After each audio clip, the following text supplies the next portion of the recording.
motion that we approve the minutes of April 23rd. Second. Ms. Keats makes the motion. Lee Doobie seconds. Is there any discussion regarding the minutes?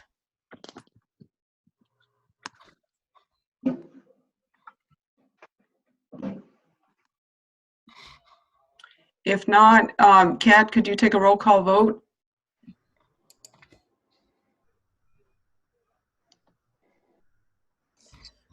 Mr. Boyle. It's on. Sam. Is he on? I don't see him. That's okay. You can continue on. Okay, Mr. Doobie. Yes. Dr. Farah. Yes. Mrs. Kishka. Yes. Ms. Lowe's. Yes. Mrs. Mockamer. Yes. Mr. O'Neill. Yes. Mrs. Savage. Sorry, yes. Mrs. Silva. Yes. And can you just tell me who seconded that motion, please? Was it Lee? Yes. Thank you. Okay, so that is approved. Moving on, Mr. Duffy, would you like to update us on anything?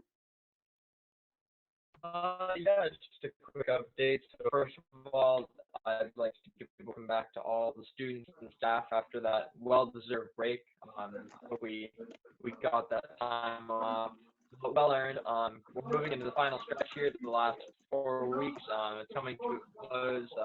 We've been doing really strong, and I hope we continue to do so. And I'd just like to mention there's still a lot of goodwill, community service, kind of events going on in the school hosted by different clubs and organizations. Right now, I'd like to highlight student councils. They're doing a program called Linked, where every week they do different spirit-related activities. This week it was kind of a creativity challenge where you send in selfies or posters about what you missed about school. So they're going to keep going. I urge that all our students participate just to keep the school culture going and morale up as we go into the.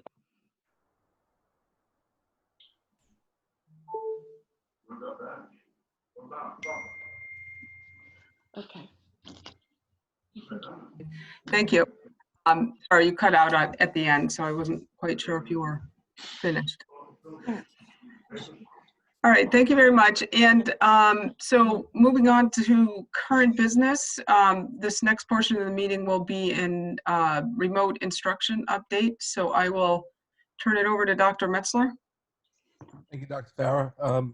That seems to be the standing item on our agenda these days. And so Sandy and company, if you're ready, if you want to jump right in and go through the update on the remote learning, please. Sure. Hi, good evening, everyone. I hope you're all doing well. I know that what is typically contained in our weekly executive summaries on remote instruction was not specifically on the agenda, but we wanted to make you aware of some information that has changed since our last update. So specifically with regard to the SAT school day, I know that there were questions regarding the administration of that assessment. And we previously reported to you on April 23rd, the last board meeting, that the Department of Education and the College Board had not yet made a decision on whether or not the SAT school day would in fact be administered to our current juniors. Since we went out on vacation, we learned last week that the Department of Ed and the College Board have in fact made arrangements to move the SAT school day administration for our current juniors, members of the class of 2021, to the fall. So the DOE is offering 2 optional dates for school districts. The first is September 23rd and the second is October 14th. Schools may select whichever of those 2 dates make the most sense in terms of their organizational planning. Scores will be available for all students. If the test is administered in September, they would have those by early to mid-October.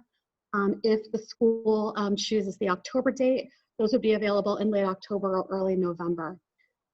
We, as a district, the high school, had previously planned to administer a digital version of the SAT school day. That option is not going to be made available to districts. in the state for this fall administration. So this will be the traditional paper and pencil assessment. So it would require students to be in the buildings. So of course, right now, we are looking at dates.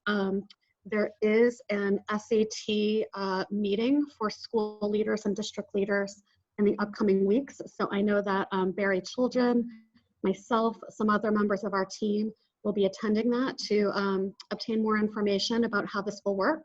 But we did want to provide that update.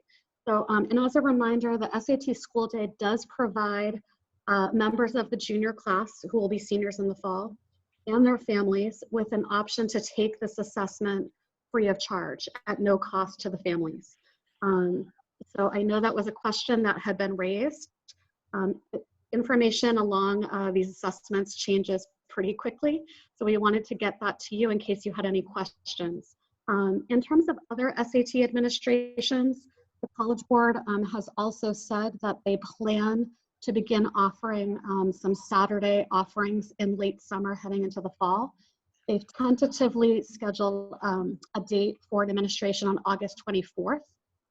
That has not yet been posted to my knowledge, but that was shared with us at a regional meeting that I attended last Friday. So I provided in your executive summary the link to the College Board's SAT COVID-19 update page, where they have their most up-to-date information available for families. I also provided some information for you all regarding SAT prep. We had shared with you at the last meeting some of the work that was going on to prepare some remote SAT prep options for our students. So in your executive summary, you'll see that we have coming up in the coming weeks 2 different options via video conferencing for our current 11th grade students. Information will be going out to our current juniors and their families tomorrow regarding these options and how they will work. But essentially on Tuesday, May 19th, a member of our high school English department, one of our teachers who has been involved in SAT prep in the past, is going to conduct an SAT prep Zoom meeting for any interested 11th grade students. And she'll be sharing a lot of test taking strategies, going over different ways to approach some of those problems on the assessment. 2 days later, there will be a similar session, also run by one of our teachers at the high school, but this time it'll be one of our math teachers. And she'll be running a Zoom session at 3 o'clock that day, again for juniors who are interested, to go over some math test-taking strategies. This is also going to be an opportunity for those 2 teachers to inform students about some summer options. So this summer, those same 2 staff members will be running SAT prep Zoom meetings. They'll be about an hour a week, and they're planning to run 10 sessions over the course of the summer. So ideally 1 per week. And those are open again to all interested juniors.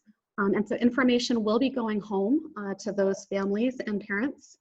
And then we just wanted to let you know as well, as of right now, the SAT School Day administration for our current sophomores, who will be juniors next year, is still on track to be in the spring.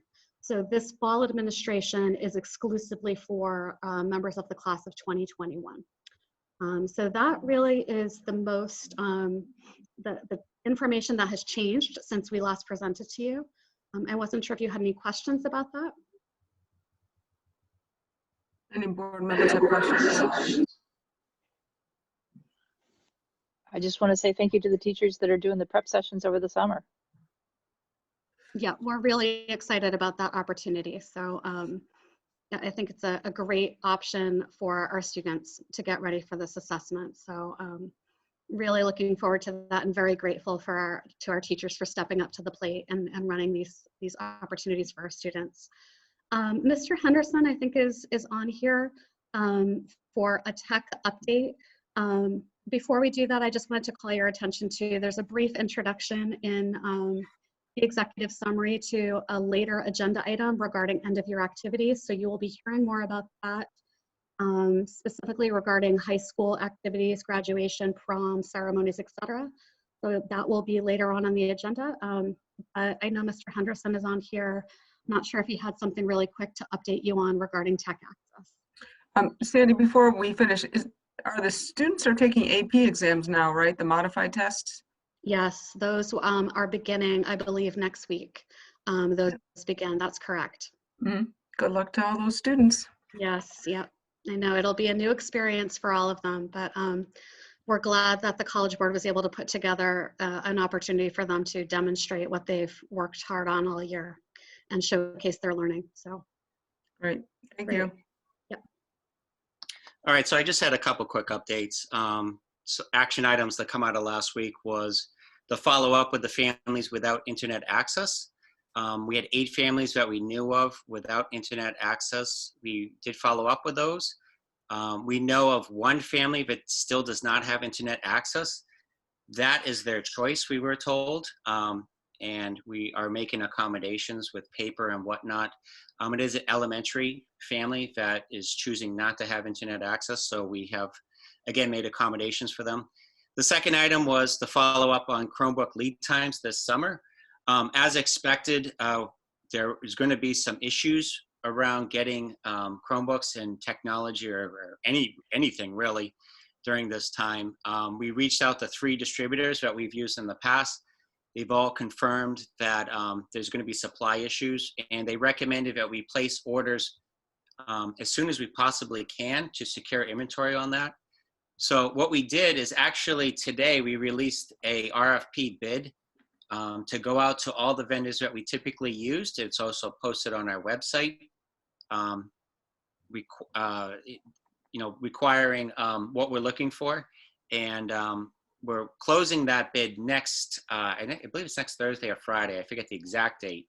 But when we get back the winning bid for that, part of the requirements of that bid was that they secure our inventory for shipping in early July. Of course, we cannot pay or be invoiced until the first week of July because that's the new fiscal year when funds become available. But we are requiring that winning bid again to secure our inventory on our equipment before then. And the vendors we talked to did say that would be possible. So I don't know if there was any questions around either one of those particular items. Does anybody have any questions, Sheila? Sure. Okay, I am not muted. Ken, how many Chromebooks is in that RFP off the top of your head? What exactly is on that RFP? So it's 600 Chromebooks, what I'll call normal Chromebooks, non-touchscreen, 25 touchscreen Chromebooks.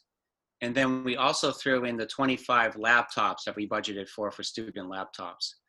We call the bid computer classroom equipment. It's under one bid. It can be broken up so that if we get better, and that's part of the requirements of the bid, is that if we see better laptop pricing from one vendor versus another, we can divide it up and go with laptops for another versus Chromebooks with a different vendor and so on. So what we can mix and match to get the best pricing. Okay, could you repeat the last thing again? 600 Chromebooks, 25 touchscreens. What was the last one? 25 student laptops. We still, in some cases, especially in middle and high school, have a need for student laptops in carts and labs. In the classroom. Correct. Yeah. I mean, Chromebooks are fantastic, of course, but they can't run everything. Certain applications need Windows to run, so we still keep a Windows footprint in the schools. And those laptops, the ones that are ready to be replaced, we have it on a rotating cycle. So okay, and to be clear, the 600 Chromebooks, those would be for the incoming 9th and 6th graders? Correct, 6th and 9th graders, and also to backfill elementary. We've been going through and updating those as well. Okay, and how many do you think are going to be backfilling elementary? I'm going to guess about 50 or so from those numbers. Google recently, in the past year, has started end-of-lifing Chromebooks. They've never done this in the past, but now they have a 5-year lifespan where you buy a brand new Chromebook, and Google's saying that they'll only support updates on that for 5 years. So that's something new. That's, again, has only happened in the past year. We're going to have to kind of relook at our timetable on the elementary schools especially. It may may ask for more Chromebooks next year and future years to kind of keep up with that 5-year cycle. Okay.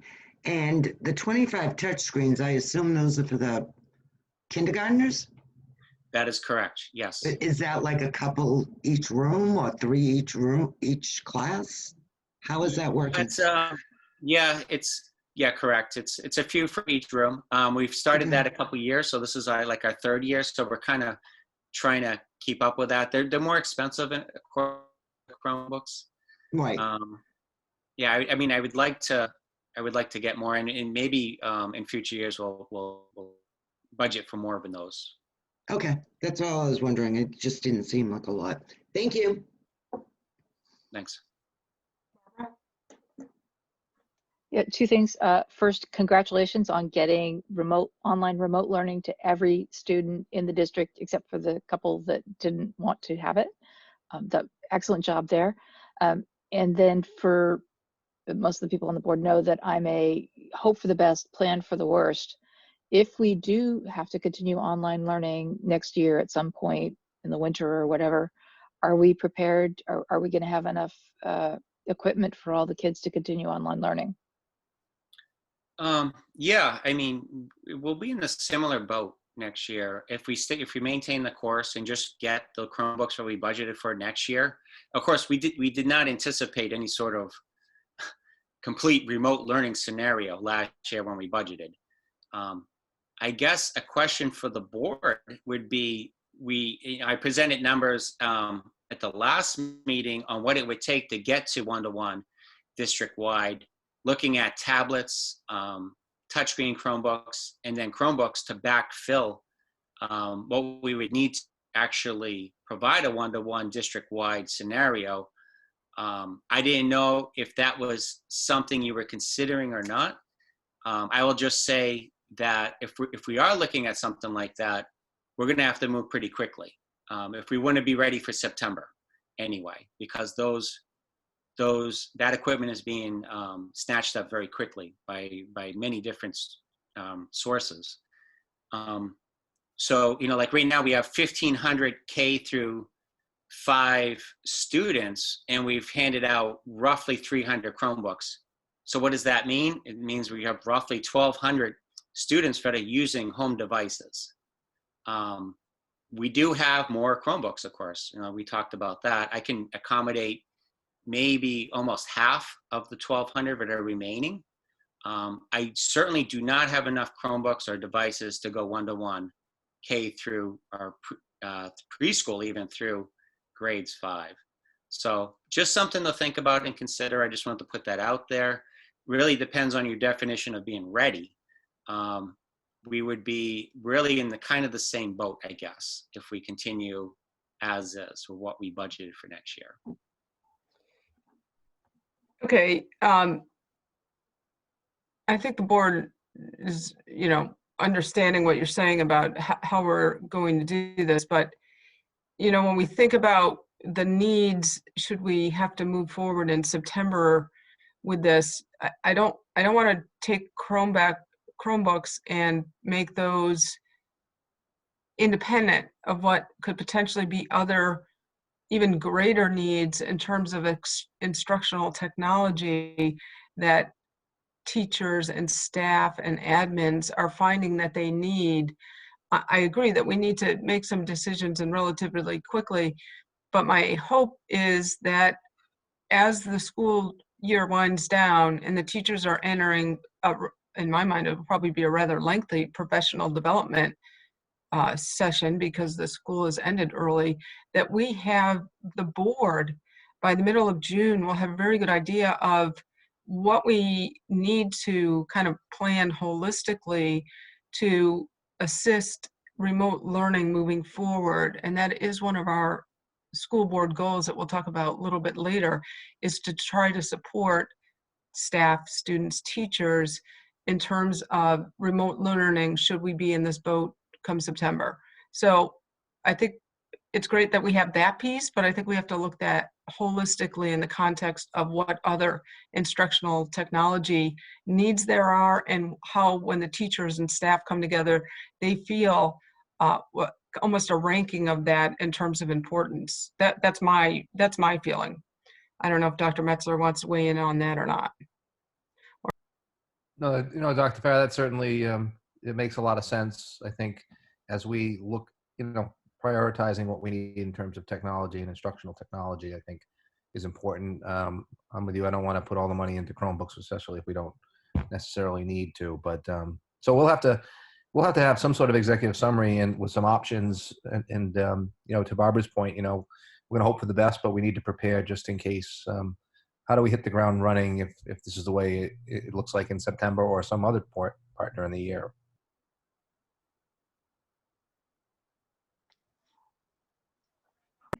Jen? You're muted. Sorry. There we go. Do we have a plan right now on how we're going to be collecting the Chromebooks back from the group that we just issued them to come end of year? I think Ken, go ahead. We had a lengthy discussion at SLT about this, and you got that, Ken? Yes, yeah, we did. I think we're going to err on the side of caution here. And, the worst case scenario would be that we collect them all this year, and then we're right back in the same boat for September and have to get them back out again.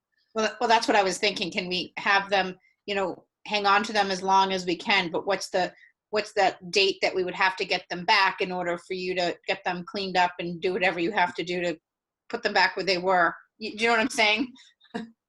Yeah, no, I do. It's What's the latest? Do we have an idea what the latest date is we can collect them back? It's a great question, Jen, and I wish I had a date for you. I certainly think that we're going to, to put it in kind of vague terms, it would be beginning of, let's say we start up and we're normal next year, September. It would be, like the 8th graders were asking to turn in their Chromebooks to get new Chromebooks for high school. We would try to do that one-stop shopping and have them turn them in and get their new Chromebooks the same night. Mm-hmm. And the ones that we handed out K through 5 would be just in this first week or two. But they would bring them back. We're going to have to obviously, clean them up, get them back in the carts in the classrooms they came from. It's going to be different for us, but we'll, absolutely confident we'll get everything done. So we're not planning on collecting them in the beginning of June. We're going to just let them sit tight where they are until we really know the end of summer what's going on. That is correct. Yes. Okay. I'm not planning to collect anything in June from anybody. And we will settle it in late August, September, depending upon the scenario. That's correct. Perfect. Thank you. Yep. Any other questions? Thank you, Mr. Henderson. Thank you.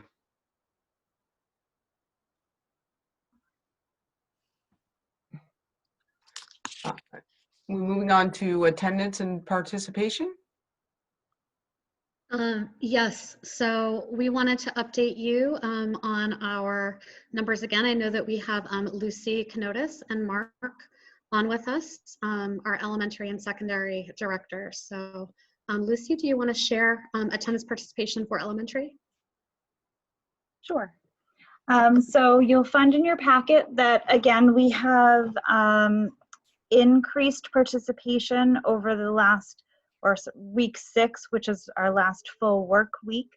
That week went from April 20th to the 27th, or some teachers gave May 4th as the due date for the work, because we're working between a Monday through Friday or a Monday to Monday work week, and we had April vacation there in between. So for week 6, we had 12 students district-wide at the elementary level who did not participate. Some of those students, many of those students had participated in the past, but all of those students administration has been in contact with, and they have plans to move forward. Great, and Mr. Patterson is here for secondary as well. Okay. Sure.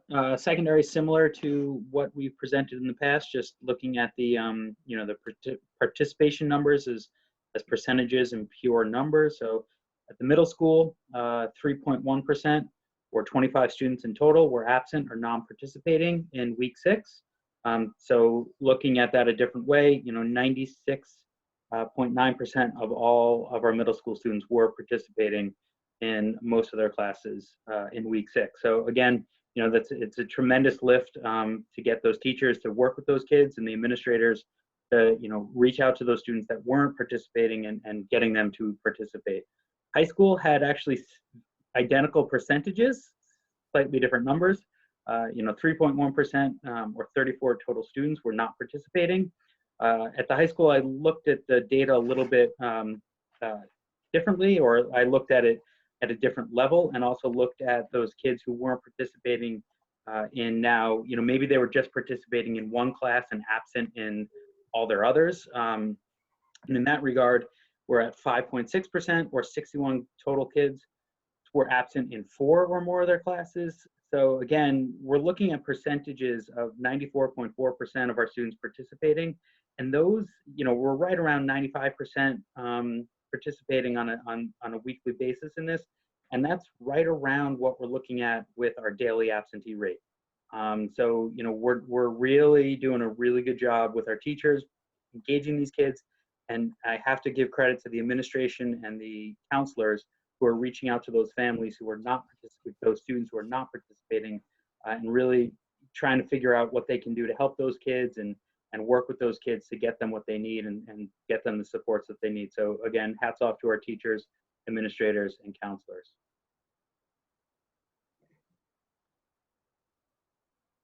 Great. And Dr. Farah, if I could just add one final thing with regard to communication with students and families. So I wanted everyone to be aware that our teachers this week at all levels are preparing progress reports for all students.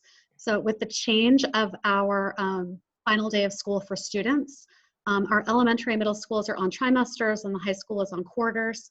But with us pushing back the final day of school, it actually pushed back a little bit, kind of the midpoint of quarter 4 for the high school. So those progress reports will be going home in the coming days to families. And they're going to be focusing on engagement, student engagement in their learning in remote learning. We also have our principals who have reached out or are in the process of reaching out the elementary level, especially to families, just to let them know that those are coming via email. Typically, there are paper copies that go home in students' backpacks, so they'll be delivered a little bit differently this year. But also to let them know that if students have not been able to be completely engaged in their learning during remote learning, that our schools, our teachers, our staff, our administrators are here to support those families in whatever way that we can. So, for those families who have been struggling to participate and fully engage for a variety of reasons, we don't want the reports to be discouraging, but rather just to be informational and an opportunity to touch base and check in and provide support depending on whatever needs those families and children have. So those are coming in the coming days. Okay, great. Thank you for that update. And again, the board, on behalf of the board, I thank all the teachers and staff and the work that is going on and trying to do things in different ways than you've done them before, speaking from experience. So it can be draining, and I'm glad that we took an April vacation and that we'll be winding down soon. I did have a question about summer work. I would anticipate that summer work would be per usual. I'm a supporter of summer work because it stops the kind of loss of knowledge over the summer. I mean, I would just hope that there'll be some sort of break for students. Maybe they're getting out a little earlier so that they don't feel like they're inundated with summer homework immediately after this. I'm not sure what the plan is, we don't need to have a discussion, but I think some sort of almost a break and then a reintroduction might be good for a lot of students. Yeah, thank you for that. We are still planning to provide summer work for students, per policy. We have a policy on summer learning, and right now, we're in the process of planning that, but I think we are looking at providing teachers with an opportunity to take some of the time after students' final days to prepare that summer work. And that would then give the students the pause that you're speaking of. So it also gives our teachers some time to meet remotely with other members of their PLC to prepare that work and update it and communicate it with students. So we will certainly update you once that plan is finalized, but that is in the works. So, and thank you to all of you as well. We certainly appreciate the support of the board during this time. So it really has been challenging across the board for everyone. And I think we're proud of the way everyone has risen to the occasion. So we appreciate it as well. Sheila, did you have a question? You're muted, Sheila.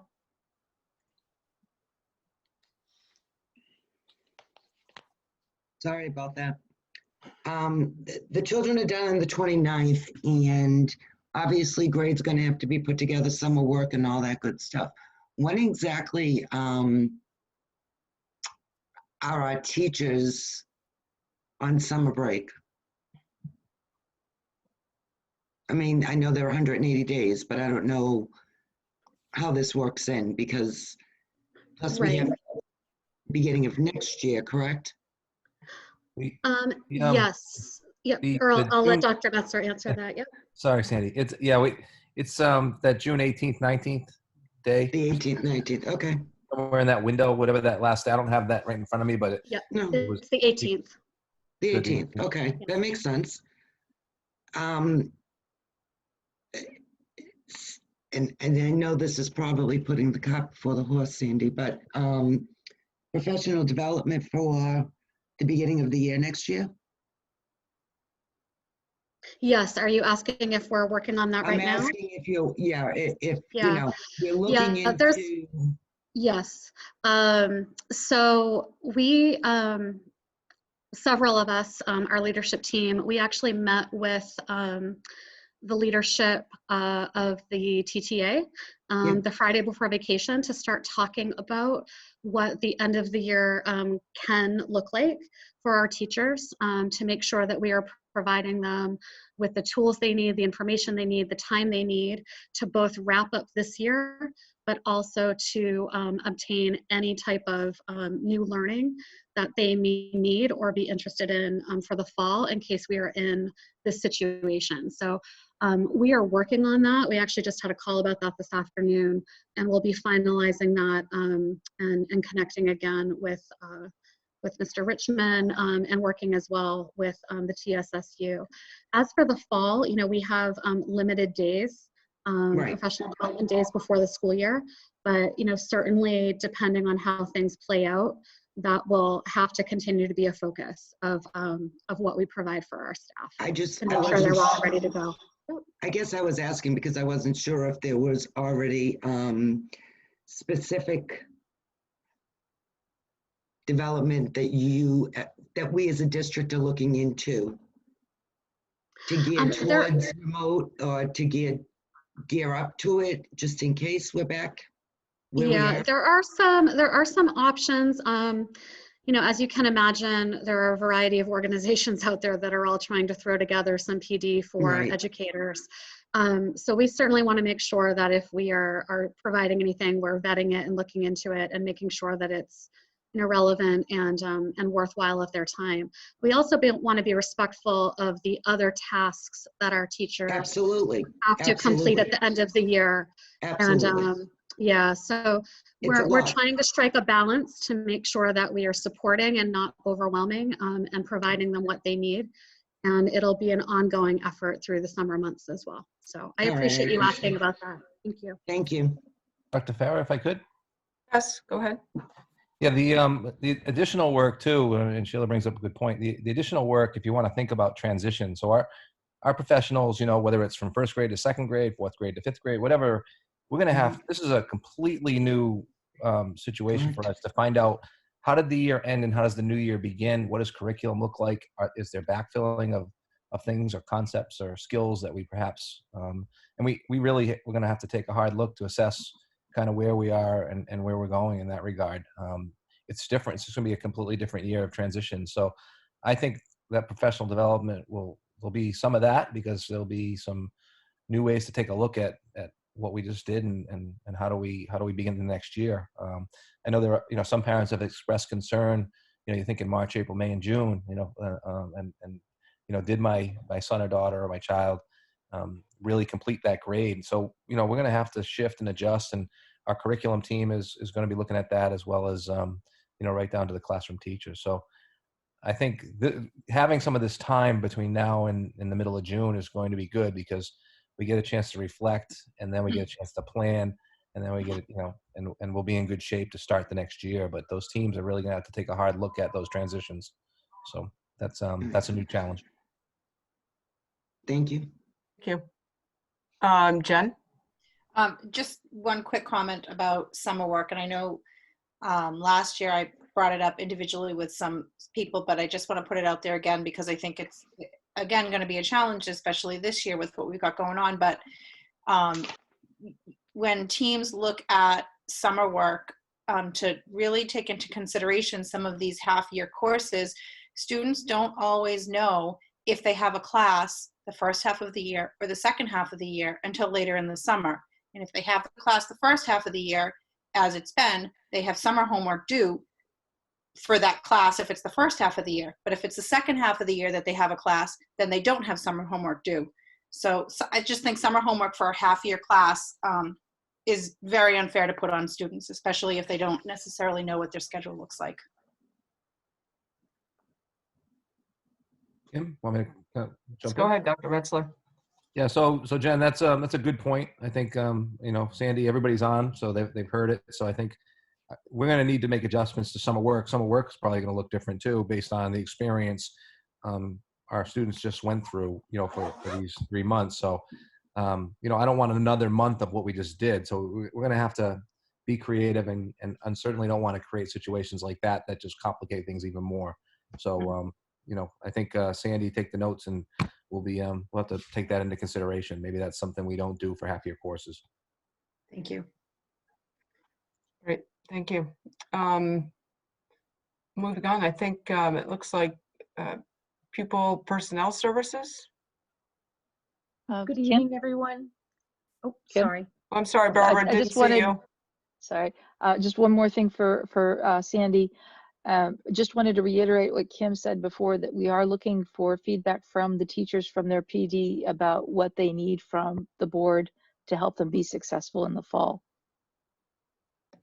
Yeah, thank you for bringing that to our attention. And, we'll follow. I know that you have school board goals as an agenda item. And so, we will make sure that we listen to what you're looking for. And we have a variety of tools now that have been pretty effective of getting teacher feedback remotely. So, we'll be sure to provide that for you. Great, thank you. So I think we can move on to special education. Okay, great. Good evening, everyone. In your packets this evening, you should have the executive summary, the draft proposal for extended school year, along with Memo 30, which is the remote learning grant information, and also the grant flow information for the CARES Act funding that's coming along. This evening, I'd like to focus on extended school year, as this is a process we go through every year. It typically begins in March and goes through to the end of June. This year, we are actually taking a strong look at our forms and having teams determine what students need as a focus for our extended school year program. The pupil personnel team is going to meet next week to review all of the current proposals and use the draft proposal that you see to really iron out what we need for staff and how we're going to move forward in our remote ESY. The program is slated to run from July 6th all the way to August 7th. It'll be a Monday through Thursday program. We are required to write individual plans for our students, specifically looking at the skill sets that they need to work on. I know you wanted an update on the funding, so you do have in your packet memo 30, which is the remote learning that is currently in our grants management system. There is more information coming forward from the state regarding the CARES Act money, which for schools will be in the elementary and secondary school relief piece. It's really all that I have at this time. The only piece that I can add is with the ESSER money, we will be able to spend that through July 1st, 2022. I'd be happy to take any questions that the board may have at this time. Sheila?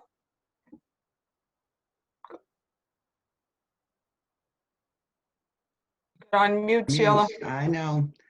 I keep trying to hit the space bar and it won't work for me. So I read this and I read it and I read it 3 times. And I guess what my confusion is I understand we're getting, I saw the grant, I saw the amount of the grant, the first grant. Would that be used for the services to make that 24/32 services? So that 6th service that is not there? I guess I'm really confused on that part. Okay, I can help you on that. So basically what we look at is if an educational plan begins in September, Right. and the related service piece is 32 sessions. Yeah. From that March 13, they would have had 24. Right. And so now you're looking at those times or the frequency of that delivery as what we would call makeup services. Right.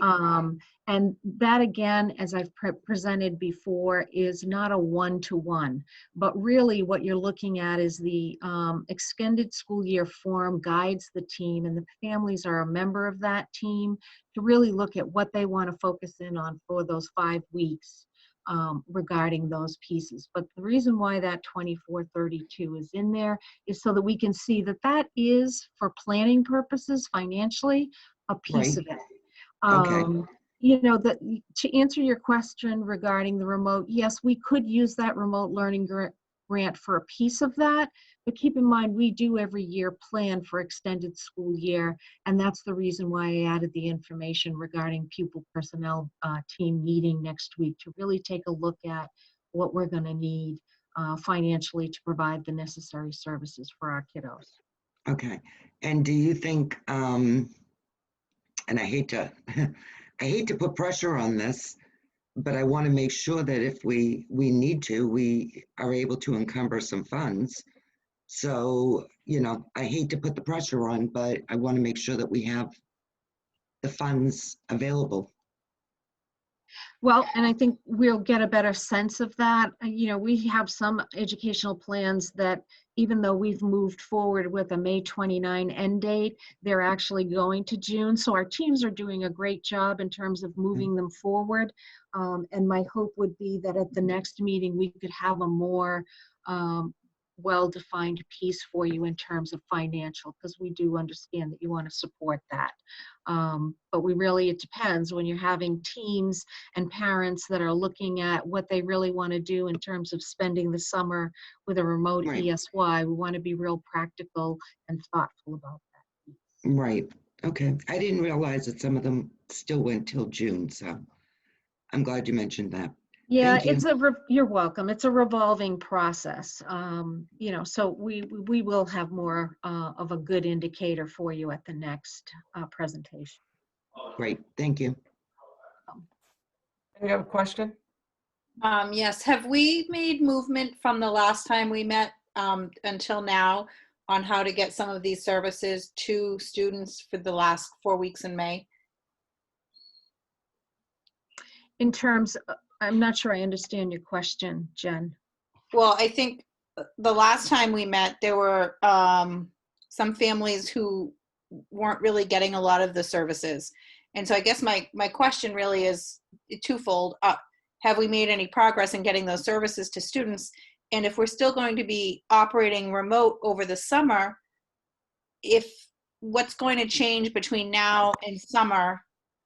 If we aren't able to get them now remote, how are we going to be able to get them to the students in the summer remote? We are going to stay with the guidance of the governor in terms of what's safe, because that's health and safety is our paramount piece at this point in time. No, I understand. Yeah, but I think the other piece is that in looking to the remote piece, because our families are a member of the team that goes through the extended school year recommendations, a lot of families have voiced pieces that they want to focus on more than others. So it's really hard for me to give you a solid concrete piece other than to say that as the governor lifts and moves his quarantine, if you will, we can also then improve. But the other piece, Jen, to answer your question, is video presentation is still a part of that remote learning experience.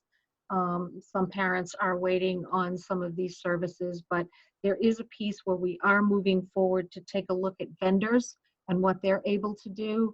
I can tell you that in talking to all of our vendors, none of them are willing to do small group instruction, which the governor has said is appropriate. They just won't take that chance. So, you know, that's where we are at this moment, but who knows? The governor does a presentation and things could change. So what are our vendors willing to do for our students?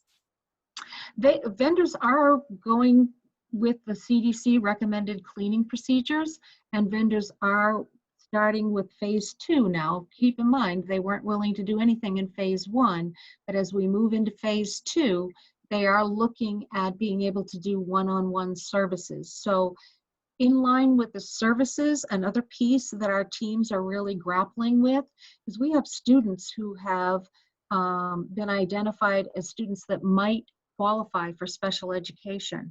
And as I had indicated in a previous presentation, our federal regulations have never changed regarding evaluations.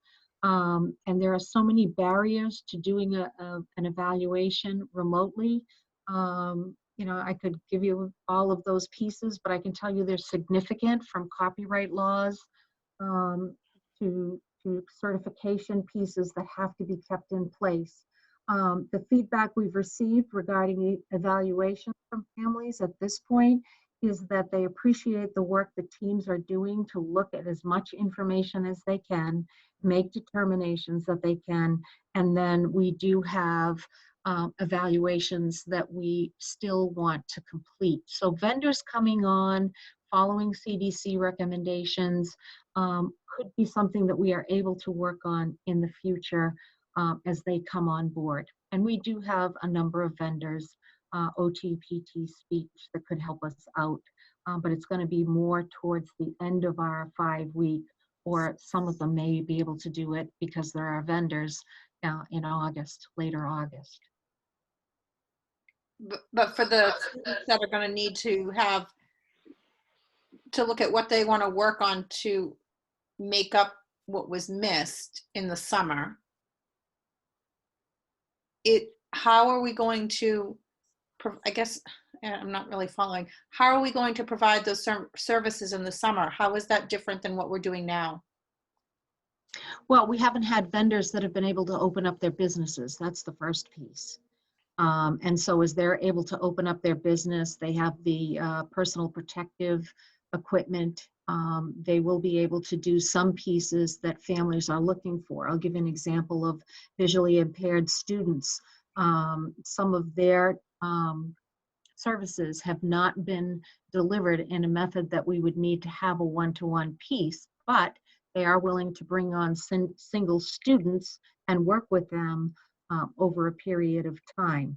To be fair, I don't feel as though a lot of our services that really require that one-to-one piece are going to be covered in just one ESY. We may have to look at it over a 2-year period. Oh, okay. And the other piece to that is the student. You know, we have to keep in mind the student can tolerate just so much. And that's the other piece that we're taking into consideration. But we are, because the families are such an integral part of the extended school year decision making, we're allowing the teams to make that decision, and then the pupil personnel group will come together to take a look at what we need in that term.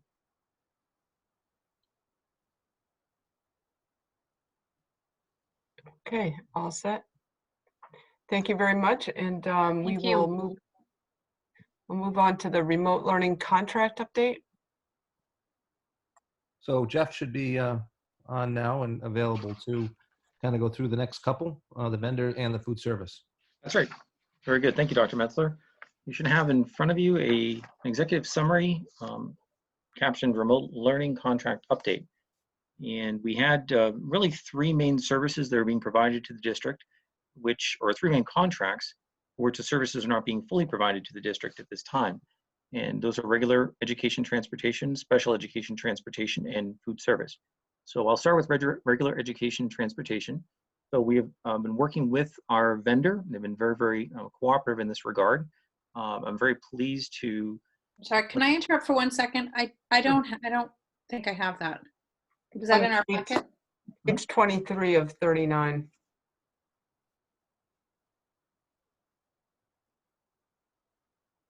In the latest package that you may have. So while Jen is looking for that, I will continue on. So we have been able to work out an agreement with the regular education transportation provider to reduce our monthly obligations to them by 35%. And that will result, I think, in a savings, what I'll describe as north of $225,000 from our normal contract amount. And the terms of the contract of this discount are contingent upon the vendor continuing to pay the district drivers. So we're just working on some final language for that contract, but I'm very pleased that we've come to an agreement on that aspect. Obviously, we have some significant cost savings involved there. Could I just ask a quick question? That 225,000, that's just on the regular transportation. That does not include what's above, which is the add-ons, the late buses and sports. So we'd be seeing upwards. So that two and a quarter, that's just for the regular transportation, but there's also going to be savings from things that we didn't use, right? Correct. Yeah. And Kim, quite frankly, between all of us here at the meeting, I am looking at probably another 100,000 beyond that in services that we're not using, field trips, different programs that we may be running, music, etc. So we're looking at quite a bit overall. Maybe not 100,000, but we'd be getting pretty close, 80 or 90,000, I think, from maybe 80,000 from programs that we just won't be running. Now those are I'll say pay-as-you-go type programs. So there's no contractual obligation on those. Those are field trips. If we use a bus, we pay for a bus. So where we're not using those buses, we have no contractual obligation to pay for those buses, but we will realize savings from our non-use of those buses, and that will be quite a chunk as well on its own. So well, we should be able to see that right now in the actuals and the financials because those lines are separated out. Yeah. I haven't yet posted May. Okay. As of yet, but when that comes out, you should definitely be able to see that difference. So I'm sorry, April's, right? Right, April's will be posted. Okay, yeah, right. I was just confused for a second. Did I say May's? Yeah, you did say May. I was like, sorry. I haven't posted the May financials, which are actually the April financials. I haven't done my May posting, which is the April. I get it now. Okay. Thank you. But you should see the savings in that line. Special education transportation. So we're currently operating on an 8% contract discount. Obviously, we're having our remote learning food assistance program meals delivered by our special education transportation provider. That is included in the cost, so we're not paying any more than that. Still looking at that contract, I think we can do better than the 8% on that contract. I think as it stands right now, would probably result in about a $40,000 favorable variance in that line. I think we can probably do a little bit better. So I'm going to be still engaging in discussions with them on that particular line item. And food service. So food service was the other sort of major vendor that we do a lot of money with, I guess you could say. So the best way to describe this is Whitson's has some fixed costs, but not a lot of fixed costs. So what we're looking at under the contracts, or what we're required to pay typically under our strict contractual obligations. So in this case, a major component of Whitson's monthly billing is, of course, food and inventory. And we're not using that food and an inventory to the extent that we were previously. There are also payroll and benefits and some paper goods, miscellaneous little things like that that go along with that. So our costs have been significantly reduced with Whitson's based on our non-consumption of their product. So I think overall, though, we're still going to be in a deficit situation with them, a significant deficit situation. Their only real fixed costs, they have some management fees and administrative fees, a few other costs that they have that we are contractually obligated to, like depreciation for equipment that they've installed a number of years ago and that sort of thing. But you know, their administrative costs really are not a lot in comparison to what the overall figure is that our overall spend with them on a monthly basis. So we really have reduced the amount that we're paying them altogether. The only problem is that we don't have revenue really coming in to offset it. We're looking at, actually, interesting little side note, we're probably looking at, from an April perspective, revenue from the state and federal government of about $18,000, almost $19,000 alone. So that's the only revenue that we see. Our normal revenue would be in the range of about $125,000 on average per month for food service.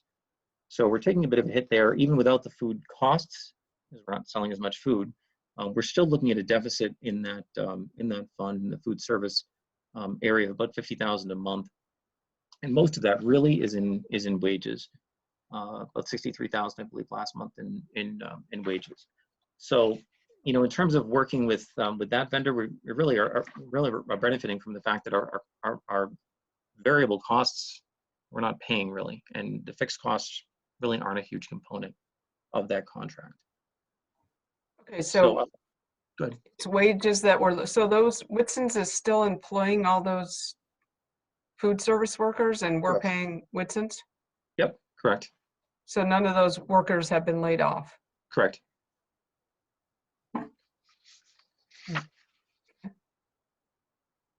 Jen? When you say the salaries for the food service workers, are you talking about just the Whitson's food service workers or the ones who were employed through Timberlane as well? Both. Okay, so that 50,000 a month is how many? I'm just curious. What's the breakdown? Do you know of employees we have for Whitson's versus Timberlane? I can tell you that the cost breakdown is about 31,500 on either side. So Whitson's payroll is 31,500 approximately. Our payroll is at 31,600. But our payroll is not part of the food service contract. It's not, and that's where it gets a little bit tricky. It's not. However, we do use that to measure our food service contract performance. So when you're saying that we're losing 50,000 a month, we're not losing 50,000 a month on the vendor contract. That's correct. Overall losing. So okay, that was just a little unclear to me. Well, that's what I was trying to figure out. How much are we really losing on the vendor contract if you pull out our employees who we would be paying anyway? Yep. So really, it's not. I mean, even with all of their payroll, it wouldn't be a huge hit. We'd probably be losing, I don't know, 20, maybe 30,000, probably about 20,000 a month, just with theirs alone. Okay, well, that's a pretty big difference then. Jeff, on the income side of this, what's the ramifications of that? We're losing on the revenue side, Sean? Yes, correct. On the revenue side, we brought in 18,750. Last month, our average monthly is about 125,000. Okay, so if we're bringing in about 18 or 19,000 a month, and we're losing about 20,000 a month, I mean, the deficit really isn't 50,000 a month. It's a little bit more than that overall. The deficit to Whitson's is not 50,000 a month. No. When I look at the entire food service program, you know, that's where we'd be measuring it. And I did make a note in there that we do have to, we may have to make a transfer for some of that loss out of the food service program itself. But the vendor, no.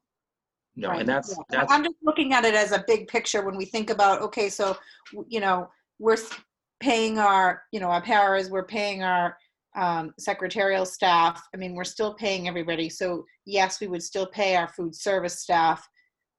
So to me, that's not really, I mean, yes, I understand what you mean when you say that part of the food services contract in general, but, you know, from a loss point of view, I don't really see it as big as the $50,000 may initially look. And I think the loss of revenue hurts, but I mean, the good thing about it is that so much of our costs are you know, correlate to what we sell and what we need to buy. It's really caught up in food. So if we're not you know, we're not making that much food, we don't have that much of a food cost. That's a good thing. So any other questions on this? So those are some great questions, by the way. Okay. No, I think we're all set. I think we can move on to what was next? The summer food service. Right. Okay. So you should have a food service update in your packet as well. And I've got to tell you, I'm listing the history on this a little bit too, and you'll notice that we continue to have interest from our student population by parents, and you'll see that the program participation really has been on an upward trajectory. Now, I will say I don't know if we're at a plateau here, but I know where we started out on April 9th at 80 students served to last Monday 309 meals served, and I believe today's figures are probably about 307 meals served. So we continue to have, and really we had increasing participation in the program over the April vacation as well, over that time period as well. So I'm impressed with the participation in the program, and really it might be leveling off at this point. And if so, it certainly took a little bit longer to level off than I thought. So at 300 is a noteworthy number. So summer food service programming. So in order to run this program beyond the last day of school, which is where we were at the last time that we met, the New Hampshire Department of Ed was able to obtain a waiver so that the current summer serving option that we're serving under, we can continue to serve under that until June 30th, 2020. In order to consider serving into the summer beyond that, we would need another waiver passed by the Department of Ed. Of course, the U.S. Department of Ed has been, or U.S. DAS has been very responsive to this, to the needs here. And so I would expect that we may be seeing something come up with respect to summer serving. All of that said, I know with the school year ending early this year, that was probably the only downfall, is that if the waivers which were extended last week were not extended, we wouldn't be able to run our program past the last day of school. So this gives us another potential month of serving, which I think is a great option. And by way of update, because this seems to be a great forum to communicate out any changes that are going to be upcoming for Memorial Day, which is just incredibly difficult to imagine that I'm talking about Memorial Day on the 25th. We will not be having a food service offering that day. So what we're going to be doing instead is we're going to be serving on the 26th, which is the day after, on that Tuesday. On the Thursday before that, May 21st, where we would normally include 2 breakfasts and 2 lunches, we're going to include 3 breakfasts and 3 lunches. And then on Tuesday, the 26th, we'll have 2 breakfasts and 2 lunches in each bagged option.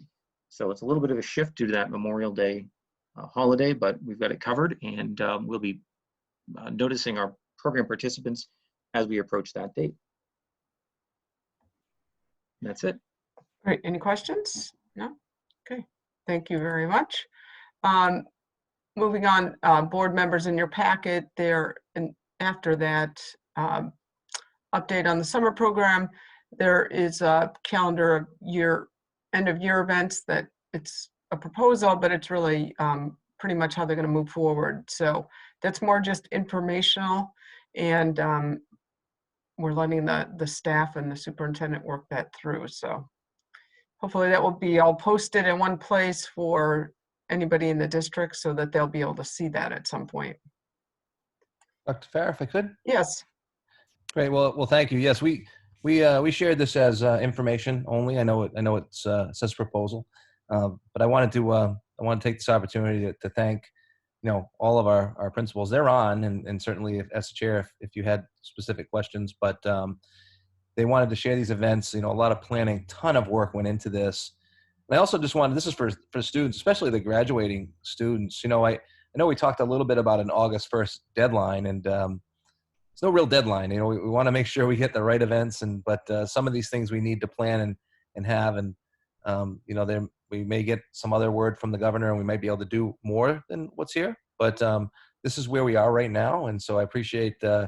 This is our calendar, and like I said, I have administrators here. Dr. Farah, if you had questions, but we're sharing this as information only as our calendar of our year-end events. So thank you. Thank you. Members, any questions? Sheila? I don't know, honestly, how much I want to talk about this, but as an overall looking at this, I think it really is an excellent plan. My only concern right now would be our transitioning kids. So 5th to 6th, 8th to high school. I think there's plans for that in there. I mean, there is some, yes. There are virtuals and all that, but I am hoping as we move towards the end of the summer and we may see things open up, that we may be able to do something else on top of that. Dr. Farah, if I may? Yes, go ahead. Yeah, good point. And some of these events, like the transition events, could happen twice, right? So there might be something virtual, and then once we open up, we're probably going to need to, they're going to physically have to transition as well. So there could be additional events, and we'll certainly take that into consideration. That's exactly what I'm talking about, Dr. Metzler, especially for the littles, the 5th graders. It's huge for not only the children, but the parents too. So I just want to get that out there that, if we are the buildings and we're physically open, that I would hope that we'd be able to put something together later this summer. No, you're right. I mean, I think we need to do that no matter, let's just say, to Barbara's point earlier, you prepare for the worst. Like, even if it was October, if it was November, I think we still need to do something in person for the transition, but we also want to put something in place in the event that we can't do something in person. So they may get 2 transitions out of this pandemic. Who knows? But yeah, we want to make sure. And I think, there's a third, you got pre-K, and kindergarten. Pre-K, yeah, kindergarten into first and all that too. Yeah, and you're right. The 5 to 6 and kids leaving their towns for the first time to come to Plastow, unless you're from Plastow, to go to their new middle school. I know Principal Kokler and her team, they do a lot in that first month, and so I'm sure they'll be creative and clever in the way they go about transitioning our students to middle school. So you can be rest assured there'll be several transition activities, if you will, or events to make sure that they transition smoothly. And we're going to have to find out how they feel, and perhaps once we get a chance to take a good hard look, we'll have to adjust our plans again to make sure, because this is going to be a very, very unique transition for students that missed in-person classes for the last 4 months of their 5th grade experience, or their kindergarten experience, or their 8th grade experience. So so they're on it. Okay, thank you. It looks like we get prom ahead of graduation. Sorry, Jen, what was that? You said prom. Humbled. Oh, sorry. So it looks like we were able to get prom moved ahead of graduation. I mean, assuming fingers crossed, everything goes well. We wanted to avoid any of the concerns that we might have had in terms of an event that happened after kids were no longer ours. They were, once they're graduated, everything's trying to transitions to their reunion committee, their class officers, and the money they control to move forward. Prior to that, we can host their event, but there are a lot of options. There are things they can do. There are things they can do to get together. Should they not, for instance, have a prom because it's something we can't do because of social distancing rules at the time? they can start to plan on next opportunities, whether it's Thanksgiving or the following year as a reunion. They'll have plenty of funds to put towards something special.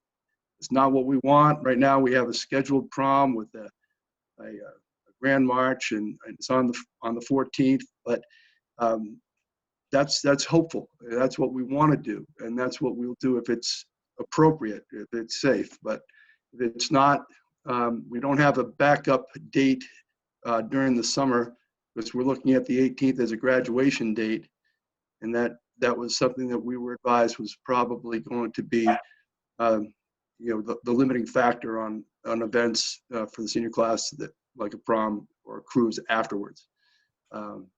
So I got different advice on that, from legal, et cetera. That's really what we're looking at. So we're really hoping for that date. All the other dates, everything earlier than that is a virtual experience. That it's a combination of filmed things, prepared things, recorded things, and we're trying to make those very special. We really are holding off because we had a survey that showed that the parents and the kids were strongly preferring to have a live event, especially for graduation, and ideally for prom and graduation. So those two priorities, those were set way back, and that's what we're trying to design, is an opportunity to make them proud, make them happy, make them have some good memories. Thank you. I like the breakdown of the graduation. Like, this is the goal, and then tapering it down, Right. There are a lot of options that other schools are doing. We're paying attention, taking notes, just in the event that we can't accommodate audiences like we want.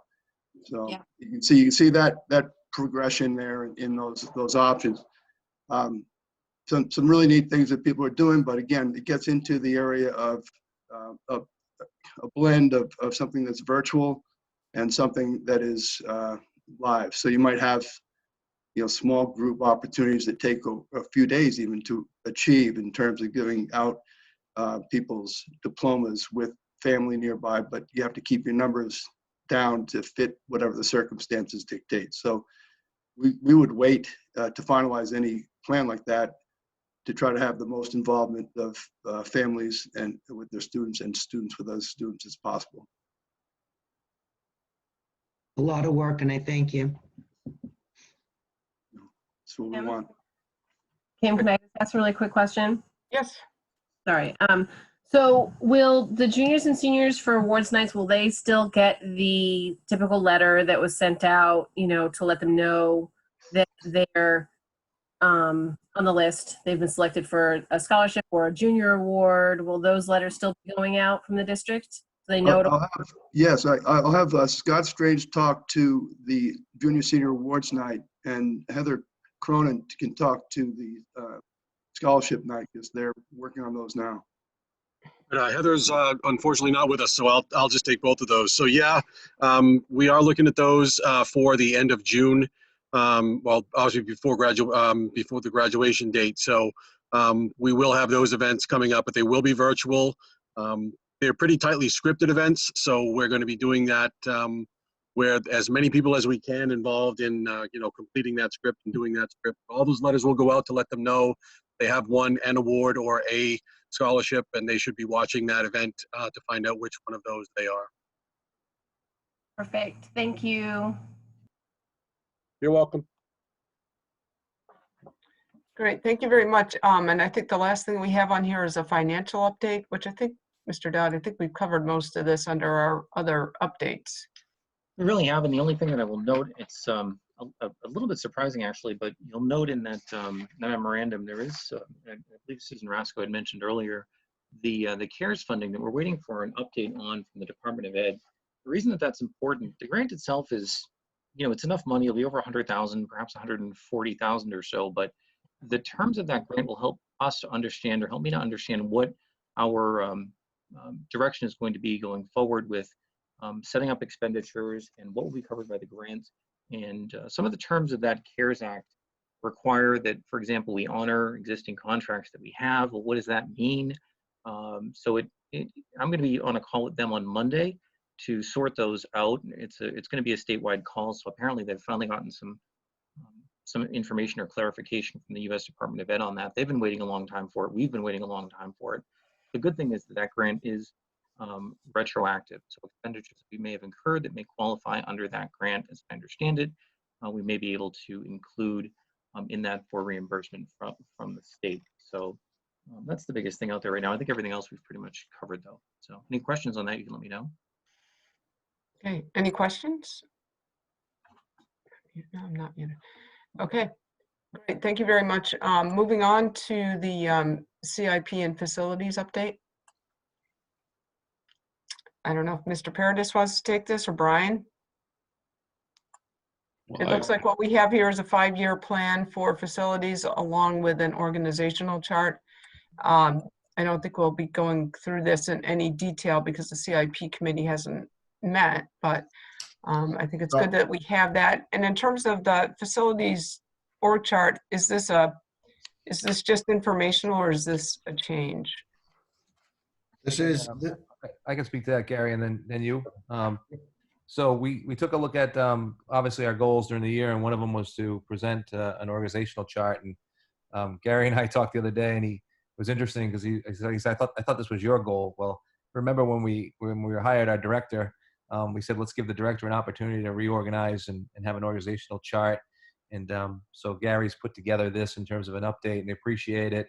Also want to take this opportunity, Gary and everybody that's working with him, maintenance, custodial, they've just been doing a great job. They've been asked again to modify the way they work, and we're very appreciative. So Gary, if you want to talk a little bit about this, I know Dr. Farah, I don't know how much you want to get into this, but give Gary a chance to explain it.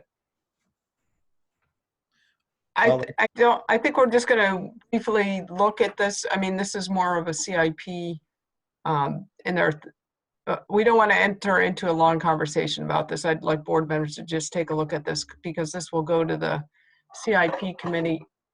And sorry, I have a cat doing odd things over here. This will go to the CIP committee. I think there'll be quite a bit of discussion there, but I don't want to open the board to discussion now. So sorry, Mr. Paradis, I promise I'll be quiet now. Absolutely fine.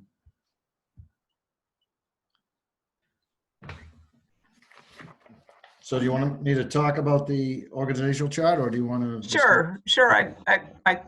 I'm curious to know, is this a new org chart, or is this have you reorged, or is this just putting it in paper? It is a little bit of a reorganization. You hired me. We did add a facility supervisor.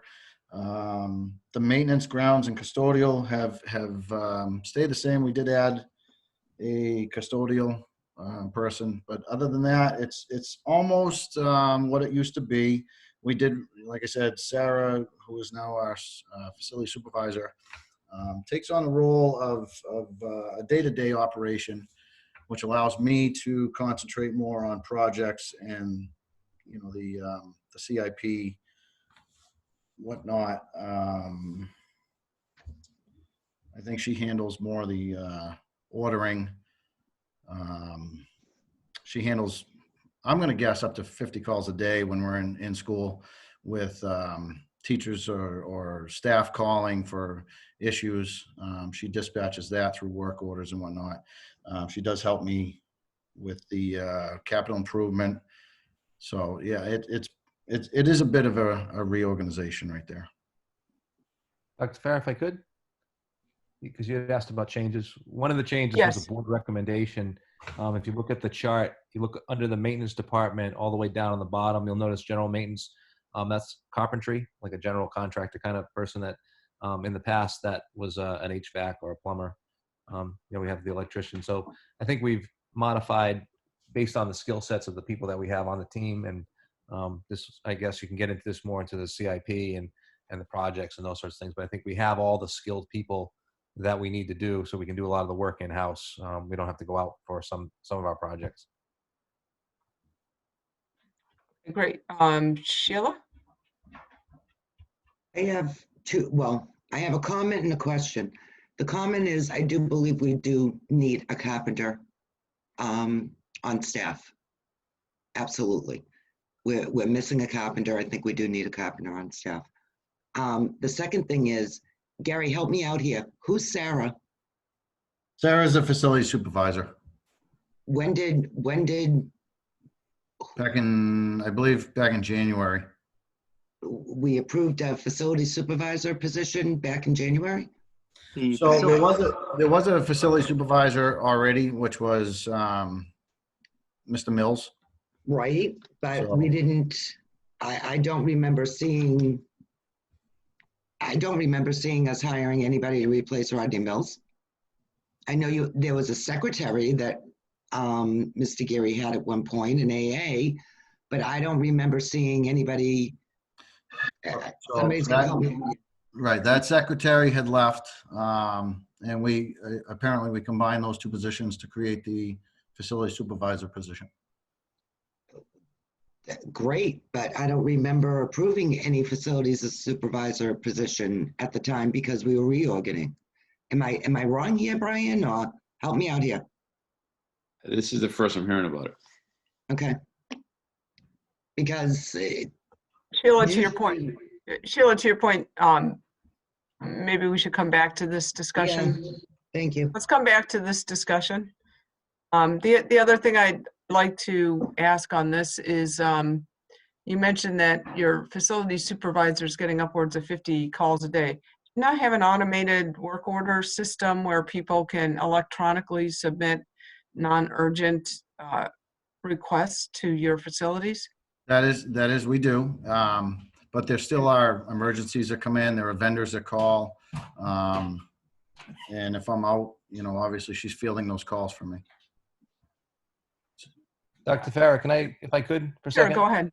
Yeah, this is not a new position. The facility supervisor has always been there.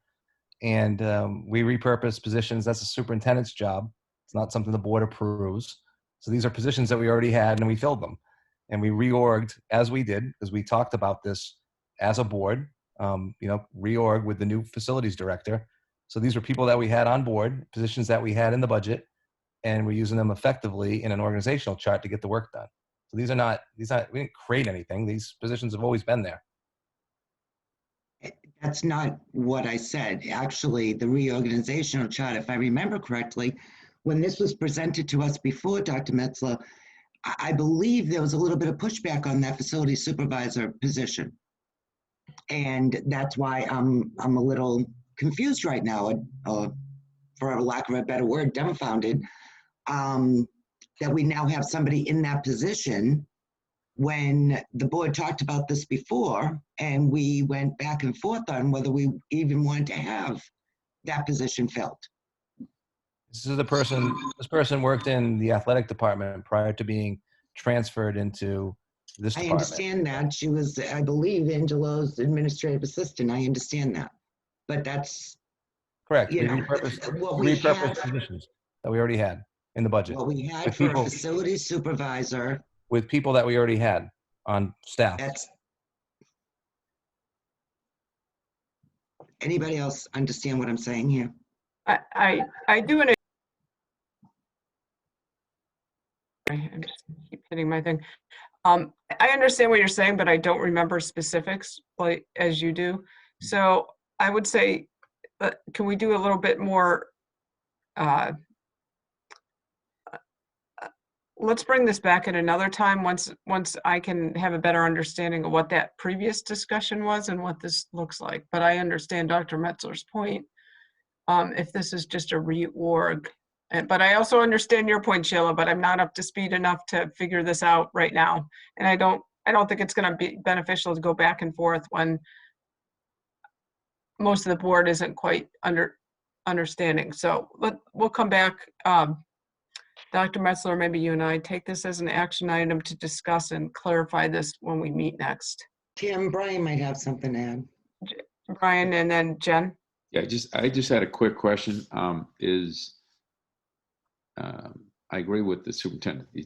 He has the authority to do this. My overall question is: this still the same net amount of people working in facilities, or are there more people? That's correct. We eliminated an administrative assistant, and so it's the same people that are just being used differently in an organizational chart to get the work done. Thank you. Sorry, Jen? So the athletic department had an administrative assistant person who, was that a full-time or a part-time position? That was a full-time position. Jeff can talk a little bit about the position that was eliminated in this process. And then, so does the athletic department have an administrative assistant now? They do. That's not the position that was eliminated. No, I'm just asking. And is it a full-time or a part-time position? Jeff, is that, it's not Full-time. .8, it's full-time, correct? Yep, full-time. Okay. No changes there. Any other questions on this, Brian? Do you want to add anything? So the more robust discussion about this 5-year plan will happen at the CIP committee once that convenes, whenever that happens to be. Yeah, all I can share with the board is that as we speak, I believe we have a member from each town now. So I'm hoping that the buildings open up sooner than later. I'd prefer to have meetings in person, you know, if with the CIP committee. Mhm. So we'll give it a couple of weeks, see what happens. Who's our Atkinson representative? The Atkinson representative, I have roped Phil Busby in. The selectman could not find anybody, so I managed to grab Phil Busby. Okay, great. So I think, and we've already done the financials update. Yes, oh, Kim? sorry, Sean, Barbara. Oh. Go ahead, Go ahead, Barb. Barbara. Barbara, Sean was trying to get my attention. I didn't see you. You're up in the Okay. top Hollywood Square tonight. So. So, Brian, I'm looking forward to the CIP meetings. I'm just wondering, is there a drop dead date by which, if we don't have the Don't have one, nor do opening- I see it really as important, quite frankly. don't You we know, have to do budgeting stuff? Yes, we do, Barbara. Barbara, there's an actual CIP calendar of events, so to speak. And the CIP really, just off the top of my head, I don't know exact dates, but March, April, all the requests are supposed to come in to the CIP so that they can be put into the 5-year CIP plan. Then May, June, July, that gets vetted through by the CIP committee so that it can then be moved forward into the budget year as we go into August, September. So there's no set dates. Well, actually there may be dates, but that's the overall thrust of the CIP. So if we started to meet in June, I mean, we would certainly have the time That'd be to fine. move it forward in time for the budget cycle. Absolutely. I know, but if we're still in June and we're still waiting for physical to get togethers, I mean, there's got to be some date when. Yes, we need to start. If Yeah, there will we be, are but not again, seeing, the good news is you've already got, that's a good template. I don't see 25 meetings going through. You've got approximately $1 million. That's all you got. So this will be meeting and be well prepared for the budget season. No question in my mind. Great. I look forward to working with Phil Busby and John Sherman and such. Yep.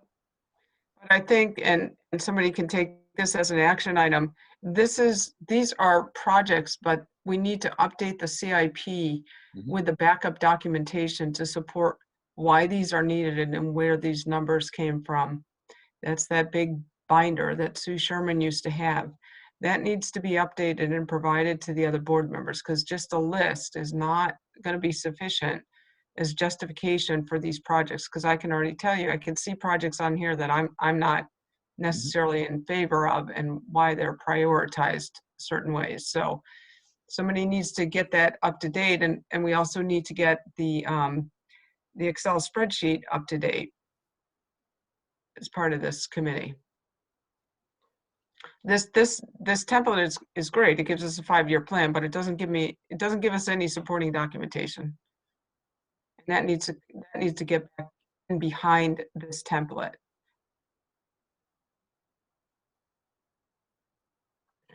It's kind of like my class. Silence. Sean?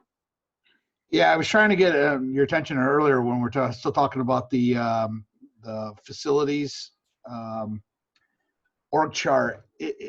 Did I hear that correctly, that the athletic director admin moved on over to the facilities.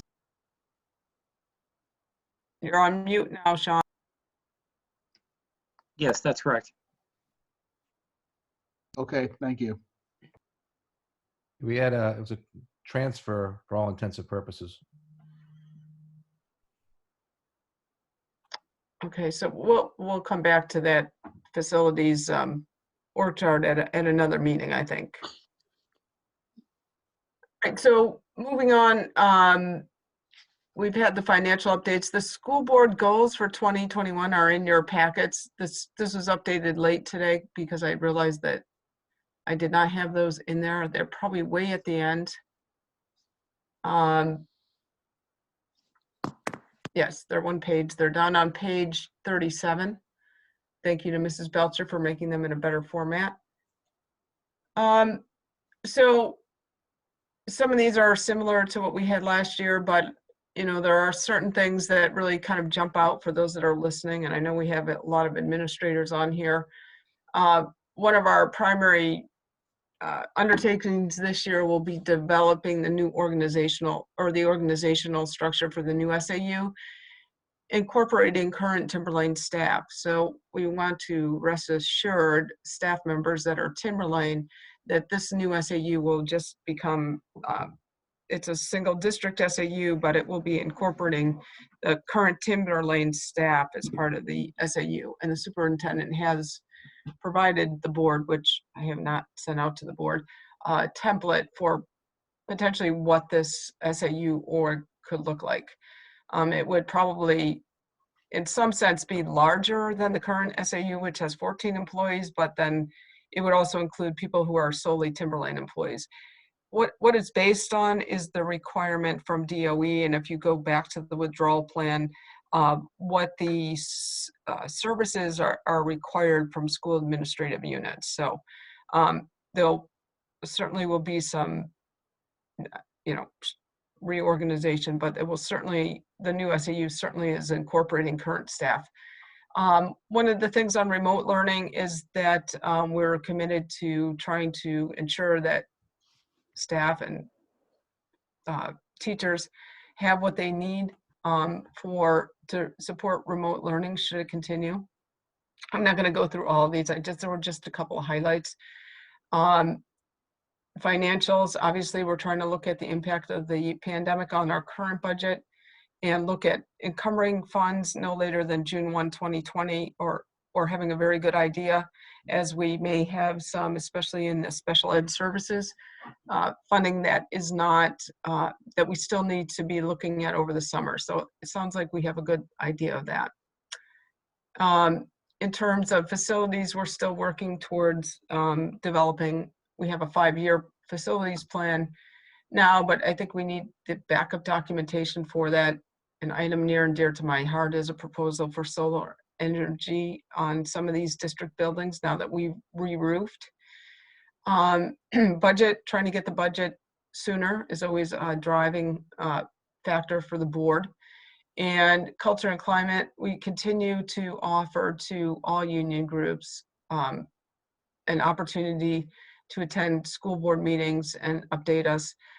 Both unions have deferred given the current state and difficulty in doing climate surveys. I know the climate has been quite disruptive, going to remote learning. So we certainly understand that, but it is an open door to both unions or any unions that would like to meet with the school board, even if it is during the summer months. So we thank all union members and staff for their work and look forward to working with them this year as we try to attain the board goals. Okay, sorry, I'm just looking back at my agenda now. Can I ask a question? Yes. Just about that org chart. I know you said it was sent to you. The board hasn't seen it yet. I'm just curious. Does that look similar or vastly different from what was in the withdrawal plan?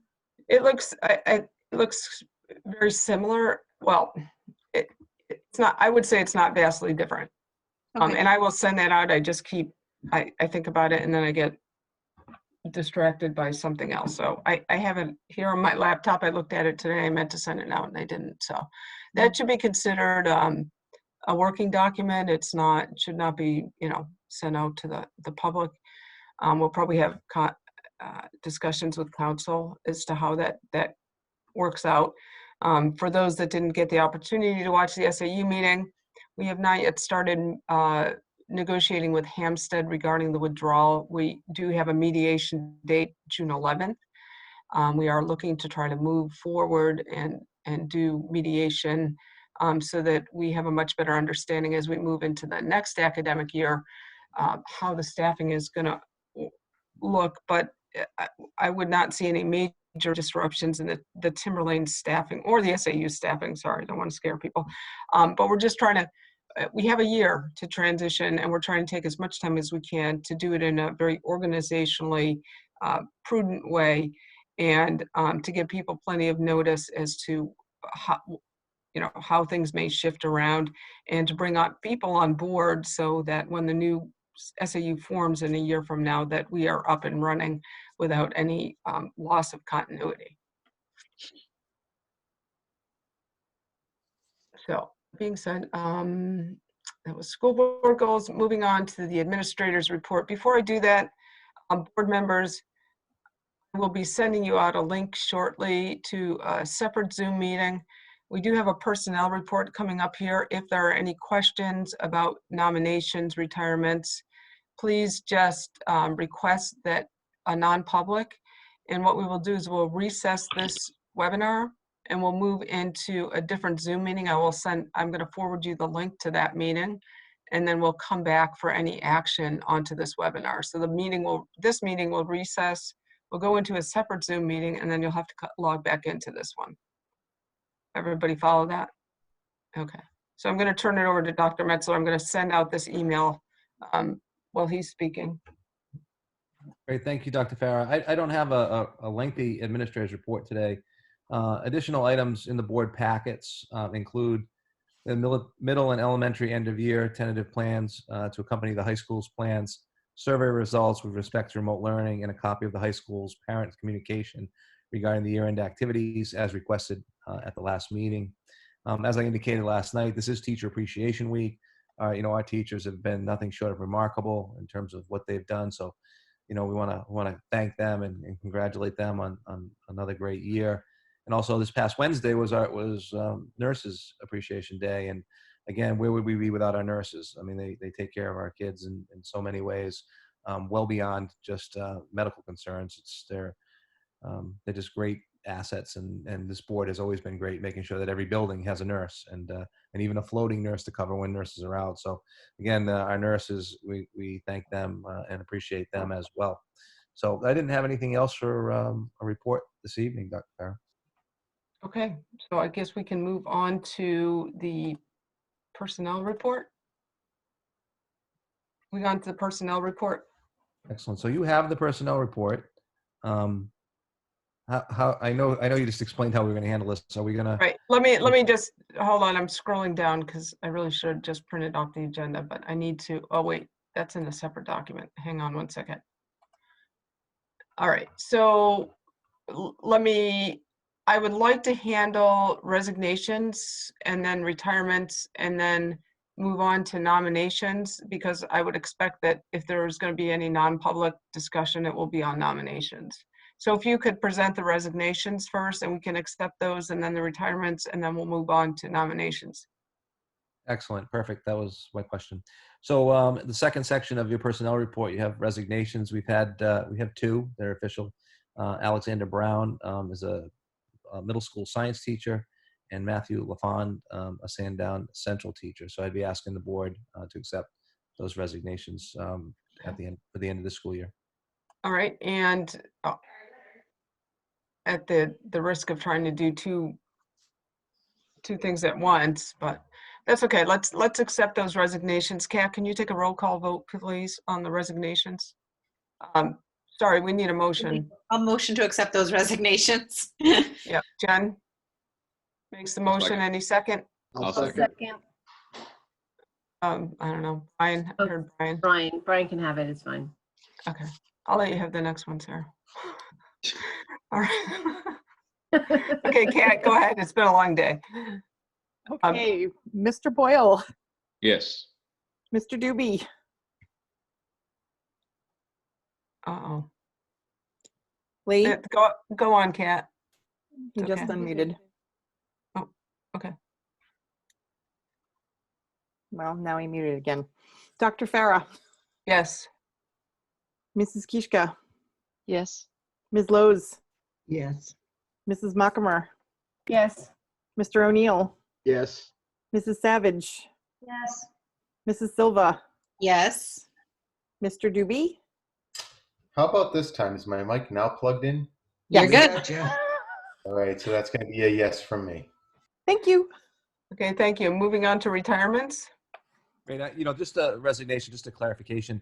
Sometimes people wonder what a resignation is this time of year. It's typically after you've already renominated somebody and maybe something changes and we need to release them because of another potential opportunity. So somebody moves or something happened. This is, we don't get a lot of resignations this time of year, but they'll finish out the year and that's for next year. So it's not immediate. Retirements, we have 2 retirements, and unfortunately they're both nurses and have been great for the district. Lorraine Goodman is our Danville nurse, and Bonnie Christian are one of our high school nurses. So we wish them well. They've been great to our kids, great to our staff, great to our communities. So we'll be looking for a motion to accept those retirements. Is there a motion to accept those retirements? So made. Sean? Second. Sarah? Sarah seconds. Kat, can you take a roll call vote, please? Uh-oh. Mr. Boyle, Yes. Mr. Doobie, Yes. Dr. Farah, Yes. Mrs. Kishka, Yes. Ms. Lowe's, Yes. Mrs. Mockamer, Yes. Mr. O'Neill, Yes. Mrs. Savage, Yes. Mrs. Silva. Yes. Okay, thank you. Moving on to nominations. We have 2 nominations. I would prefer not to mention names if people are, it's up to the board. Do I hear an approval, motion on nominations? Why wouldn't we mention names? Excuse me? Why wouldn't we mention names? Well, I guess we Do can, Yeah, why? No, I don't know. I feel like normally we do. No. I don't know. I don't know if we, sorry, I'm just kind of drawing a blank. I thought in the past, if there were questions before I guess we can mention names. Well, if we need a non-public, then we would do that before we do the nominations, I think. I don't. Okay, so We've always mentioned names. When we Yeah, hire that's people. I think, I can mention the names and the positions that they're being nominated for. Okay. I probably wouldn't go into much detail other than that, if that's okay. Okay, Yep. that's fine. Okay, I have 2 nominations for the board this evening. First is an administrator, Dr. Russell Marino. That's for the Danville Elementary Principal's position. And we have a professional nomination. That's Amanda Hackney, and that's for Sandown Central. That would be a .5 kindergarten case manager. So we have those 2 nominations for the board this evening. In your packets are their resumes and all that supporting information that you typically get. Is there? I only see the motion? one nomination. I don't see the other one that you mentioned, Dr. Metzler, the doctor at Danville Elementary. I think I know the personnel report came out late this afternoon after our planning meeting, because we had a planning meeting with the chair and vice chair, and there was specific information that was requested. So that didn't come out until probably 6:30, 6:45-ish. So if you had printed out an earlier copy, you probably do not have both names on your nomination sheet. Go back to the SharePoint site, Sean. The original one posted at like 12:19 today did not have one of the names, and then the one posted around 6-something p.m. this evening did. Right, it's below the one below the agenda packet. It's labeled in SharePoint PERS-RPT space TRSB. Okay, I'll have to get it. I downloaded a lot of this stuff about 6:30, so Okay. It was just after that. I'm with you, Sean. I don't have it either. So You know, I would actually want to recommendation that we wait for this. I mean, having documents updated 20 minutes before we're supposed to go live Sean, is that unrealistic. this was partly, we had a discussion about this with Mrs. Belcher, and you know, it's not that sometimes there was a reason why this one came in a little bit later. And I understand what you're saying, but I think in this case that we should take a look at this, and part of the reason I can't get into a public discussion as to why this came in late, but I will send it out to everybody right now if you need to, if you don't have it. You should have also received an email from me with the link to the meeting, if we choose to go into a non-public. So just bear with me.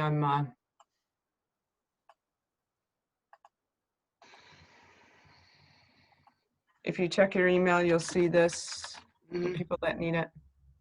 So Kim, when are we doing the jump to the other meeting? So Barbara, sometimes when we do nominations, the board wants to discuss candidates that probably falls beyond the scope of what should be publicly discussed, or sometimes we don't know what we're going to discuss, so we move into a non-public. So if the board desires to discuss candidates for whatever reason, credentials or other reasons, then we would move, somebody on the board can request that we move into a non-public session.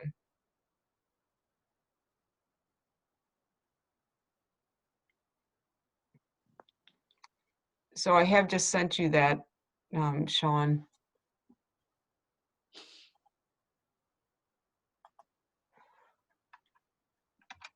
And sorry, now that I already just downloaded it again. Okay. It wasn't there when I downloaded it earlier.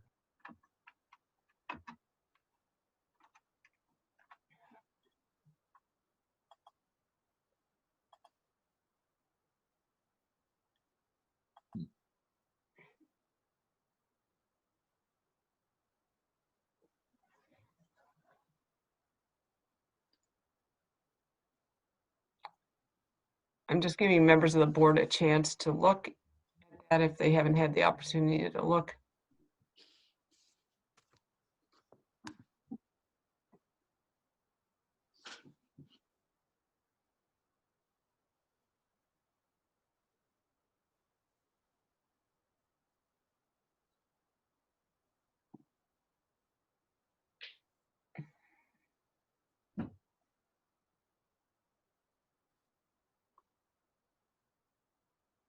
Kat, did we have a motion?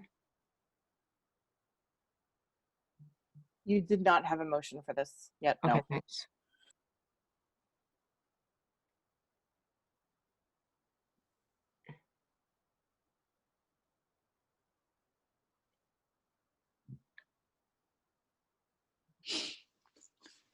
Is there a motion, or is there a desire to have a discussion in non-public regarding these nominations?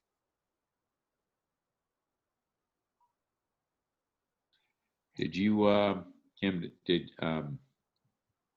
you and Kristen have this conversation with the superintendent earlier today? Is that what I understand happened? Or? No, I had a conversation about what personnel report was coming forward and how to handle it should we need to have a discussion in a non-public session. Okay. That was the discussion that we had with the superintendent in planning for the meeting, because we'd been kind of holding off on some of these personnel issues because we didn't have a means. So what we came up with was the fact that we would leave this webinar, because we can't break out into a session off of this webinar, and that we would move into an alternative Zoom meeting for the non-public, and then come back into this webinar for public action. I motion that we go to the separate meeting briefly. So I think what you want to motion, Barbara, is that you are requesting that the board enter a non-public session under 91A:3, Section 2C, matters which, if discussed in public, would likely adverse the reputation of any person other than a member of the public body. That is exactly what I'd like to motion. I thought I took the words right out of your mouth. We don't have Kathy's cheat sheet. We don't have our folders with the cheat sheets. I know. I pulled up 91A on my computer, so I'd know what to say. So Barbara makes that motion to enter 91A:3, Section 2C. Is there a second on that motion? I'll second it. Sheila seconds. Kat, can you do a roll call vote? Mr. Boyle, Yes. Mr. Doobie, Yes. Dr. Farah, Yes. Mrs. Kichka, Yes. Ms. Lowe's, Yes. Mrs. Mockamer. Sarah had an issue with her computer and she's trying to get back on. So if you can just skip over her, that would be great. Okay, Let her know where we went. Mr. O'Neill, Yes. Mrs. Savage, Yes. Mrs. Silva. Yes. Okay. So before I get on, did everybody get the email from me with the link? Yeah. Okay. So we were going to recess well, I guess it's a recess technically, the school board meeting as we enter into a non-public, Dean. So we will be coming back into the public session. After we do that, I'm sure Dr. Metzler will let you know when we're ready to re-enter. So you could probably pause the session. Do we need a motion to seal those minutes? I'll make that motion, so moved, to seal the minutes of the non-public session. Second. Sheila makes a miss. Barbara seconds. Kat, could you take a roll call vote? Brian Boyle is not on. He left, so. Okay, so Brian is gone. Mr. Doobie, Yes. Dr. Farah, Yes. Mrs. Kichka, Yes. Ms. Lowe's, Yes. Mrs. Mockamer, Yes. Mr. O'Neill, Yes. Mrs. Savage, Yes. Mrs. Silva. Yes. All right, Madam Chair, I'd like to make a motion to nominate Amanda Hackney for the Sandown Central case manager. Okay. I'll second. Do you want to make the motion for the other person or not? I want to do one at a time, please. Okay. All right. So there's a motion and a second for Amanda Hackney for nominated for Sandown Central halftime kindergarten case manager. Can you take a roll call vote on that? Is Brian permanently gone? Yes. Okay. Mr. Doobie, Yes, and we did not, for the record, we did not do anything to Brian in the non-public. glad to hear it. Dr. Farah, Yes. Mrs. Kichka, Yes. Ms. Lowe's, Yes. Mrs. Mockamer, Yes. Mr. O'Neill, Yes. Mrs. Savage, Yes. Mrs. Silva. Yes. Okay. My second motion will be to nominate Dr. Russell Marino for the Danville Elementary principal for a one-year contract. Okay. Sheila makes a motion for Dr. Marino for a one-year contract for Danville. For a second. I'll second that. John seconds. Kat, can you take a roll call vote, please? Mr. Doobie, Abstain. Dr. Farah, Yes. Mrs. Kichka, Yes. Ms. Lowe's, Yes. Mrs. Mockamer, Yes. Mr. O'Neill, Yes. Mrs. Savage, Yes. Mrs. Silva. Yes. Okay, congratulations to both candidates. Is there any other business to come before the board? Can we, Go ahead, Sheila. just very quickly, can we ask for an update on the Timberlane audit and where we are in that process? I don't know if Mr. Dowd is still on here. I'm not seeing. No, him. we don't need. And that can be next meeting. Okay, that's fine. can we take that as an action item so that we get an update on the audit at the next meeting? I don't anticipate having a meeting next week, so our next meeting will be May 21st. Unless something comes out that we have to have a meeting for. Hey, Very Kim, I good. do have one other item. Sure, Lee, go ahead.